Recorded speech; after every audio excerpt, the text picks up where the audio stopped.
Nah, Broca di lobus frontalis, Wernicke di lobus temporalis, dan gyrus angularis.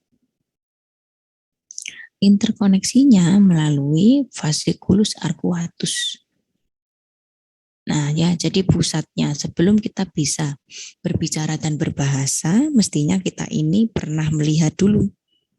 Ya, bisa melihat dulu objeknya, misalnya objek tulisan atau hurufnya dulu. Huruf yang dirangkai menjadi kata, kata dirangkai menjadi kalimat. Nah itu harus tahu dulu bentuk hurufnya, bisa melihat. Nah ini pusat penglihatannya harus aktif dulu. Harus pernah melihat, oh ini huruf, sehingga bisa mengatakan kayak gitu ya. Ini berarti di lobus apa kalau melihat? Occipitalis. Nah, kemudian dari melihat, adik-adik pasti stimulasinya mendengar dulu. Nggak mungkin habis melihat langsung bisa bicara. Siapa yang ngasih dengar adik-adik dulu? Ya tentunya orang tua yang ngasuh dulu ya. Jadi ini loh kayak gini gambarnya. Ayo dengar, ini ayo ikuti. Nah baru adik-adik bisa mengikuti. Speaking word tahap yang ketiga, baru bisa berbicara. Nah, listening ini tadi berarti di area apa? Area Wernicke. Ya, area Wernicke, sensori berbicara. Jadi sebelum orang bicara tuh ada sensoriknya dulu tentang pernah mendengarkan apa yang akan dibicarakan, ya. Nah, itu diproses oleh Wernicke, kemudian adik-adik berkembangnya baru kemudian bisa mendengar berbicara sendiri. Di area apa? Motorik berbicara berarti area Broca. Jadi mulai dari otot-otot berbicara, membuka mulut ya. Terus otot-otot berbicara, mengeluarkan suara. Nah, itu fungsi dari area Broca di lobus frontalis ya. Jadi speaking words-nya di sini fungsinya. Kemudian baru adik-adik bisa berbahasa lengkap, membaca dengan baik ya, menyusun kata per kata, kalimat per kalimat. Nah itu berarti sudah pernah atau sudah jauh lebih advance lagi fungsinya ya, mulai bisa berpikir ya mengenai apa yang akan dibicarakan. Nah, interkoneksinya melalui fasciculus arcuatus itu nanti di sini ya, hubungan antara Wernicke dan Broca ini. Nah, kayak gini, ada busur namanya fasciculus arcuatus.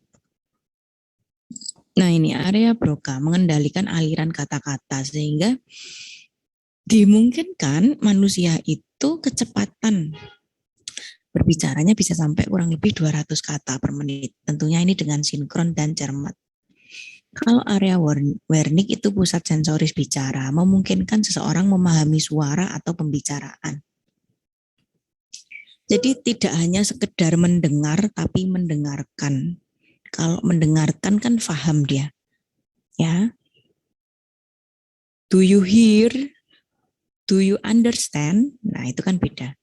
Do you hear? Apakah kamu mendengar suara bom yang jatuh di misalnya di 100 meter ya, 100 meter di dekat kamu berada sekarang. Nah itu mendengar saja. Oh ada suara dentuman keras tapi nggak tahu apa. Nah tapi kalau mendengarkan, apakah kamu mendengarkan suara bisikan yang berada di kamar sebelah? Ya kayak gitu ya. Coba dengarkan apa itu suaranya. Nah kayak gitu kan dia lebih advance lagi memahami yang dibicarakan. Terus kalau gyrus angularis menghubungkan bahasa lisan dengan bahasa tulis, sama kayak yang adik-adik kerjakan sekarang, Dokter Arum berbicara mengenai bahasa lisan, adik-adik mencatat dengan bahasa tulisan, bahasa tulis ya. Terus fungsi yang ketiga terkait learning dan memori. Nah ini ya, ini adalah intinya dari kuliah ini ya. Jadi adik-adik harus tahu belajar itu apa, memori itu apa.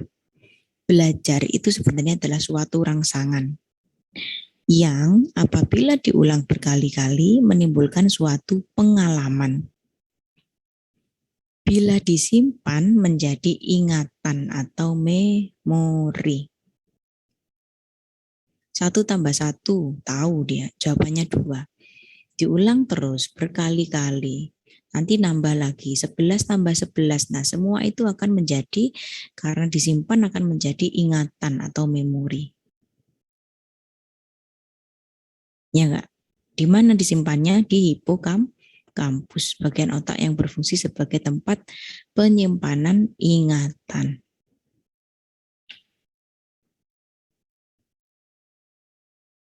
Nah, memori dibagi menjadi 3. Immediate cepat, short term pendek, dan long term lama. Ya.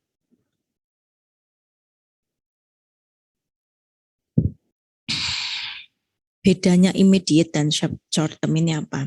Immediate ini sering dibilang ultra short term ya, sangat cepat. Satuannya detik gitu ya.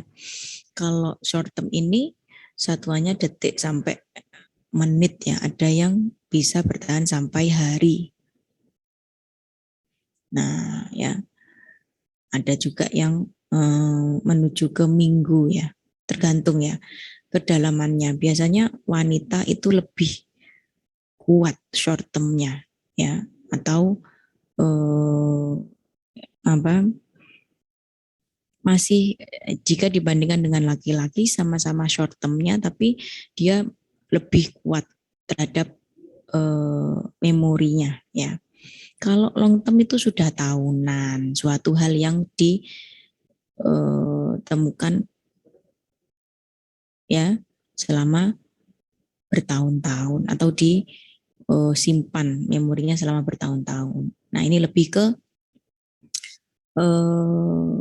pengalaman terkait keluarga, ya, kenangan, ya, terkait masa kecil, long term, atau terkait pekerjaan yang sudah ditekuni lama.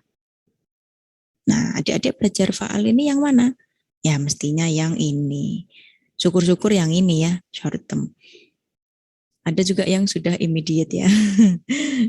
Hari ini belajar sistem saraf pusat, ditanyai, besok ditanyai, kemarin belajar sistem saraf pusat sama siapa namanya dokternya? Oh, iya dokter sistem saraf pusat. Nah, biasanya gitu ya. Sangat cepat sekali hilangnya ingatannya ya. Tapi kalau saya, karena saya bekerja di dunia fisiologi yang saya tekuni, saya ulang-ulang, nah ingatannya sudah long term. Nah, kayak gitu ya. Kalau rusak, ya kerusakan hipokampus, di mana di sana adalah penyimpanan memori, kita mengenal namanya amnesia, anterograde maupun retrograde. Amnesia ini adalah kesulitan belajar mengingat atau informasi baru, tetapi masih dapat mengingat. Contoh, walaupun amnesia, kalau disuruh naik sepeda motor lagi masih bisa, karena itu adalah keterampilan motorik. Disuruh makan sendiri pakai tangan, nyuapin sendiri masih bisa, karena dia hilang ingatannya hanya terkait apa? Informasi atau terkait pengetahuan, bukan terkait keterampilan motorik atau skill. Paling banyak amnesia ini adalah tipe Alzheimer disease. Akibat dari jumlah neurotransmitter atau jumlah kolin asetil transferasenya menurun tajam. Enzim ini ya, enzim pembentuk asetilkolin. Klinisnya ya, gangguannya memorinya menurun dan disebut amnesia. Bisa sampai gangguan bicara dan bahasa. Bisa lambat berpikir. Nah,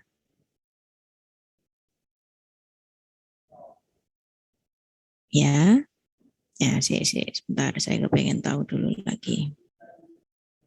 Bentar ya.